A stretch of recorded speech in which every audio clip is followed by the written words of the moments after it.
সবাই মারহাবা। এই পিচ্চিকে আমরা ওয়েলকাম জানাই, আল্লাহকে উত্তর দেওয়ার তৌফিক দান করুক, পড়েন সবাই আমিন। ওকে আমি খুব সহজভাবে প্রশ্ন করবো, আশা রাখবো সে পারবে। বলো তো আমার নবীর গায়ের চামড়ার রং কেমন ছিল? পারবে? সাদা সুন্দর না লাবণ্যময় সুন্দর? বলো সবাই। এবার বলো আমার নবী কি দেখতে লম্বা ছিলেন, গুঠু ছিলেন, না মাঝারি গঠনের ছিলেন? আল্লাহ বলেন সবাই মারহাবা। এবার বলো আমার নবীর চেহারায় দাড়ি কি ছোট ছিল না চাপ দাড়ি ছিল?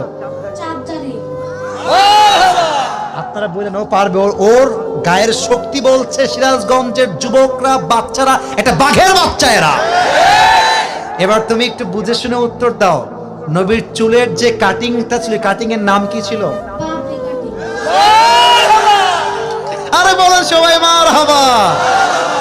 এবার বলো তো নবীর হাতের তালু কেমন ছিল? নবীর হাতের তালুটা এটা কি শক্ত ছিল না মুলায়ম ছিল? ওকে অপশন দিলে যে রাইট অপশন সেটাই সে চুজ করছে, বলেন সবাই মারহাবা। 1 নাম্বার সে পাস, 1 নাম্বার সাবজেক্ট শেষ। 2 নাম্বার বলো তো আমার নবীর সম্মান আল্লাহ বোঝাবার জন্য যখন মালাকুল মউত নবীর কাছে আসলেন, নবীর রূহ কি এসেই কবজ করলেন, নবীর কাছে পারমিশন চাইলেন? বলেন সবাই মারহাবা।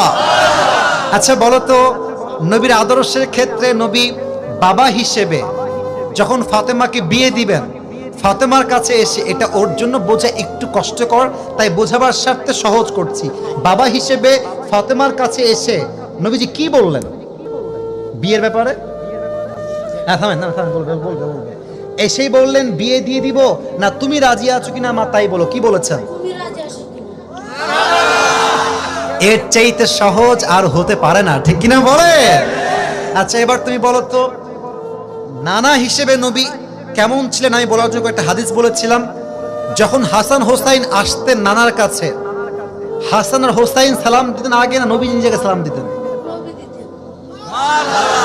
আচ্ছা এবার বলো নবীর কাঁধে যখন হাসান আর হোসাইন উঠে বসলেন, নবীজি কি ধাক্কা দিয়ে ফেলাই দিলেন না কি করলেন?